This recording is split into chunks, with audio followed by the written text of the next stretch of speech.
species do we think? 29th of September, and we awoke to see tawny nurse sharks prowling around the stern of the Coral Princess. Wish us luck! Wish us luck! Some brave souls were lowered into the sea on the platform to watch up close Josh feeding them pilchards. Never been that close to a shark before, ever. And you don't want to get that close again, either. It's called a oncer. I probably won't like my finger anyway. Now, ladies and gentlemen, while you are looking forward, don't forget to look backward.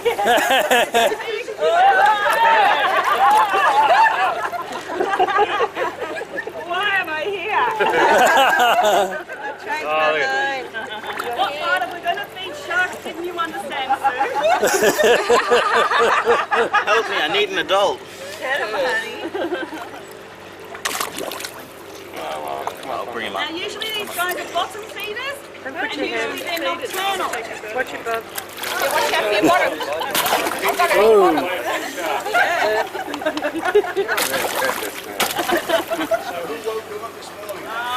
They're used to being fed here, so they come and say hello. So there you go, that's good. Yep. These guys are nothing. Though they were harmless bottom-feeding sharks that sucked food into their mouth, there were a few nervous laughs as the sharks nudged their legs. Don't move fast, it makes me nervous.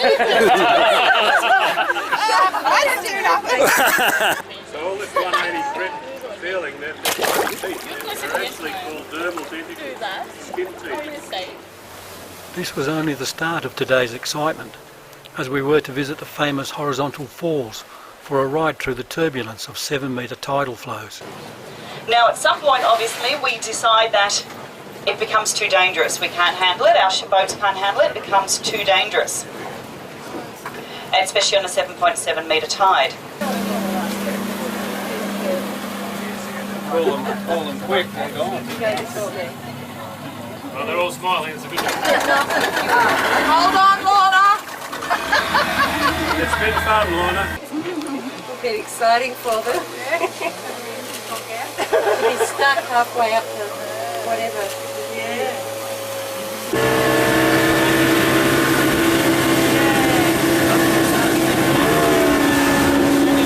I don't know if I want to do this. Seriously, I'm a bit... Hang on. I'm hanging on.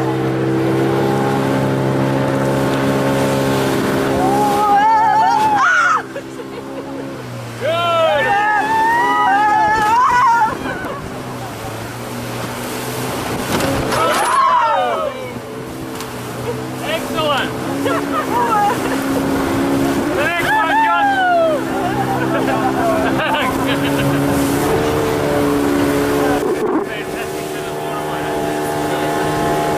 I don't want to go down there, don't worry. Well, we will go and have a look at it. And you can see the height difference. There. It's getting close to a metre there. There's only the two gaps. Oh, That's okay. it. Yep. For this whole area of water, that's why these falls occur. Because it's so much water going through such a small gap. Hang on!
Right up the hill.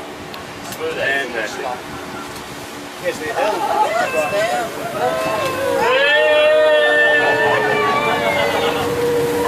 Massive amounts of material that were folded up over a long period of time. It didn't happen overnight like a tsunami or anything, it just happened over millions and millions of years.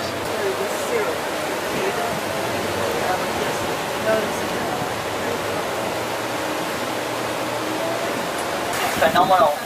Tom's going to turn us around a number of times, and basically what you can see here is it's been pushed up. Yeah, it's easy to think, I guess, in terms of catastrophic events happening very, very quickly. But what we've actually got here is the result of probably a number of millions of years.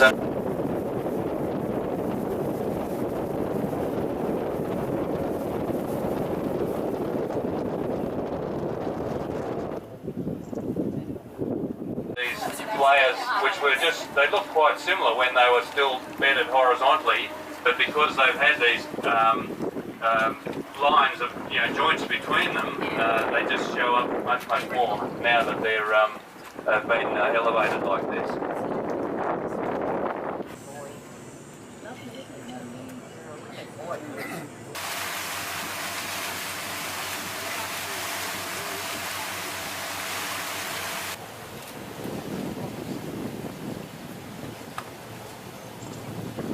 The small ridge is the remains of the algae siltstone.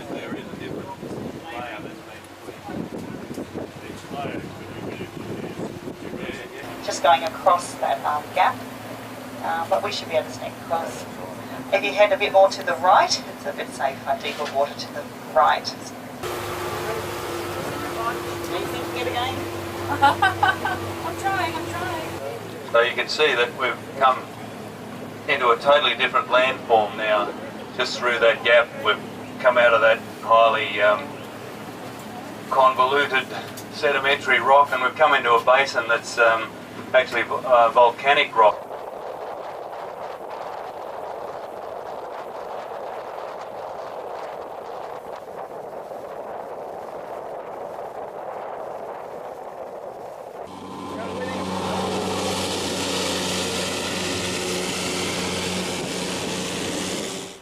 That afternoon we cruised Talbot Bay's iron-rich islands that contain rich deposits of hematite and magnetite ore.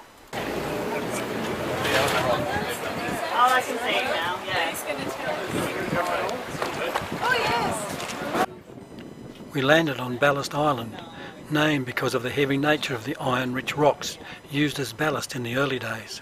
90% or 95% ore, now it's actually about 60% iron or something like that.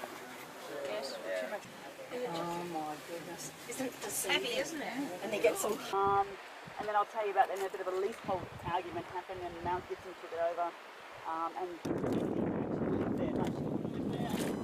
Climbing a small hill gave us panoramic views of the islands, while back on the Coral Princess we saw folded rocks at Nares Point.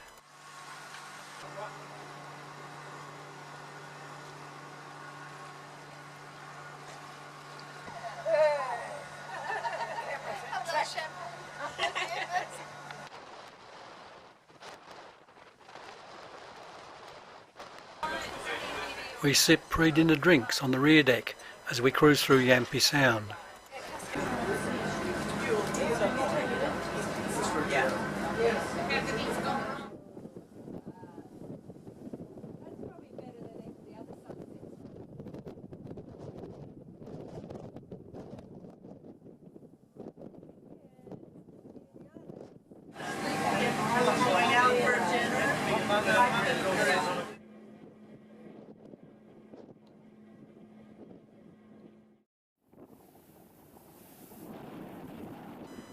Enjoying the still calm seas saw us cruising out to the Lacepede Islands, our last stop before Broome. In 1688 at this spot, Dampier and his crew had been kept awake all night by whales blowing and thrashing their tails. There. Good job with the camera running. While the Lacepede Islands were still on the horizon, the graceful boobies came out to greet us.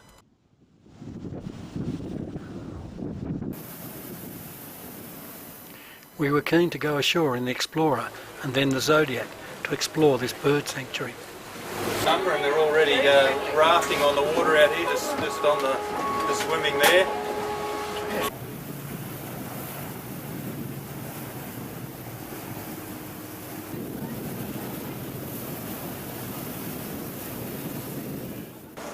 fled to, and that's where they set up. Tell you what's equally as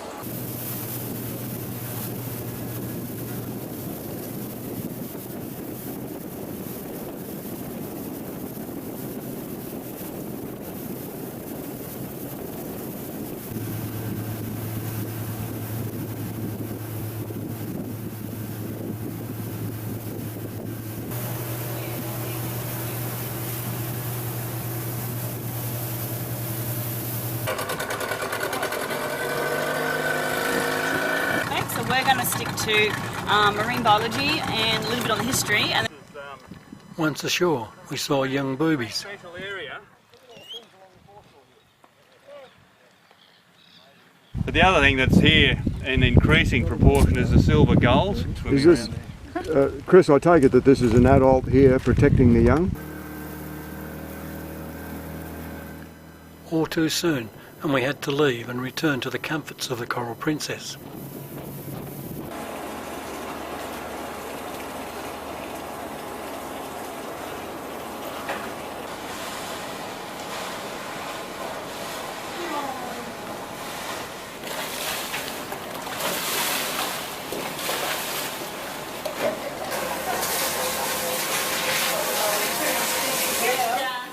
Overnight, we travelled the Dampier coast and arrived in Broome early in the morning.